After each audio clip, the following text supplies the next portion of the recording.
seguro.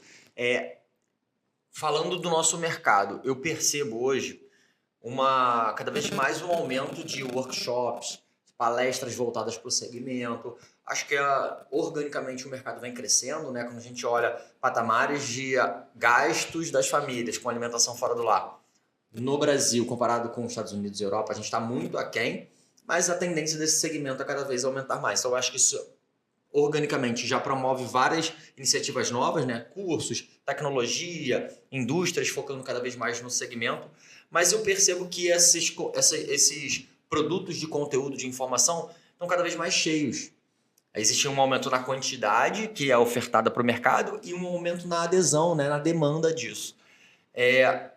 Hoje, você entende que esse diagnóstico é porque o mercado está querendo se profissionalizar, porque o mercado está tendo dificuldade de performar bem? Como é que você vê aí o nosso mercado? Eu estava tendo uma reunião ainda há pouco falando sobre isso. A gente estava falando não só sobre capacitação para donos de restaurante, mas para gerentes também. Que hoje a gente tem uma escassez imensa de gerentes que ajudam a tomar boas decisões. E eu boto até no meu Instagram. Eu sou especialista em tomada de decisão a partir de gestão estratégica. E aí a gente tem muito essa visão, cara. A gente tem donos de restaurante que entraram no empreendedorismo meio que vambora, vamos fazer. Por paixão ali, né? Alguma coisa. Exato. Ou por necessidade. Às vezes na pandemia, teve muita gente que foi mandada embora e, cara, vou empreender para fazer uma renda extra, deu certo, mas como crescer de forma sustentável? E a gente também tem gerentes que, principalmente aqui no Rio, a gente tem gerentes que são contratados meio que para resolver o problema, mas não são treinados, e a gente fica num ciclo horrível de o dono cobrando o gerente não sabendo o que fazer e cobrando os funcionários, então fica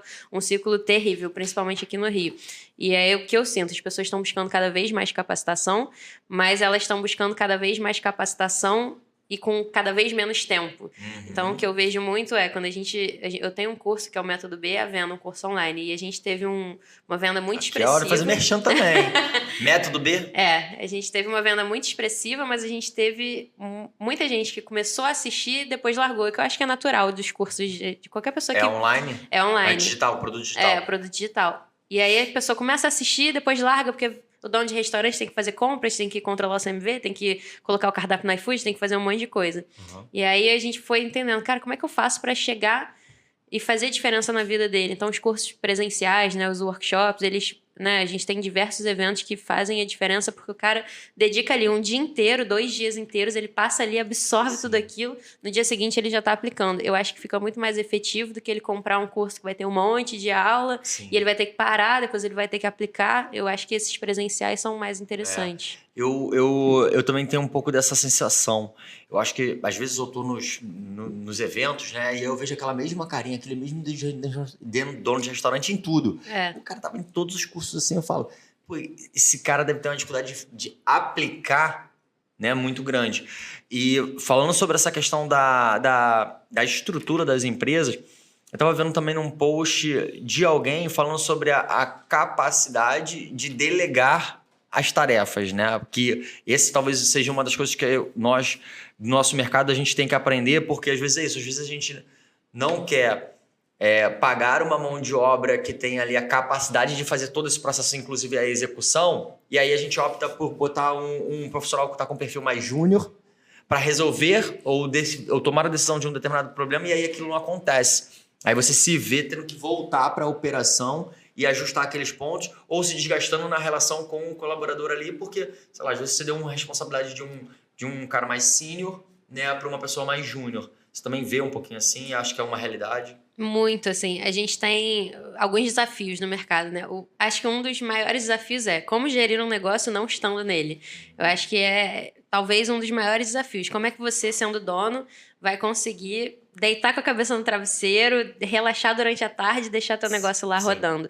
E aí acontece isso, né? Você quer contratar um bom gerente, mas onde estão os bons gerentes? A gente tem esse debate, eu estava falando hoje mais cedo sobre isso. Assim, cara, onde é que estão essas pessoas? E por que elas não existem? Porque elas não estão capacitadas? E por que quando aparece alguém a gente não consegue reter? A gente tem uma migração muito grande, por exemplo, até mesmo de garçons, de auxiliares de cozinha que saem do mercado gastronômico gastronômico para a parte de obras. Então, por que eles estão saindo do mercado gastronômico e indo para obras, que também né? É cansativo, é pesado. E aí a gente parte de uma análise que talvez a culpa não seja só deles, assim, talvez seja do dono de restaurante que quer resolver tudo muito rápido, não quer ficar na operação e quer sair e não delega, não passa todas as tarefas da forma correta, ou assim, não ensina o que tem que ser feito. Ele só quer que seja resolvido, mas não ensina como fazer. E aí, quando a gente chega nas consultorias, eu pergunto, e cadê os manuais? Cadê os checklists? Onde é que está o passo a passo? Ah, não, mas foi falado quando ele entrou. Então, assim... Tem que gravar tudo, não tem nada documentalizado. Não tem processo. E aí, normalmente, eu questiono, pô, mas cadê os documentos? Como é que você vai treinar a sua equipe? Você repete, toda vez que chega alguém novo, você repete a mesma coisa? E aí e aí as pessoas ficam, mas isso é coisa de empresa grande, né? E é uma coisa que a gente faz muito, assim, nos restaurantes. Entra e, vai documentar tudo, vai desenhar o fluxograma, a setinha, vai fazer... Como é que abre o caixa? Escreve tudo. Quando entrar o próximo, toma, entrega o manual e tá na sua mão.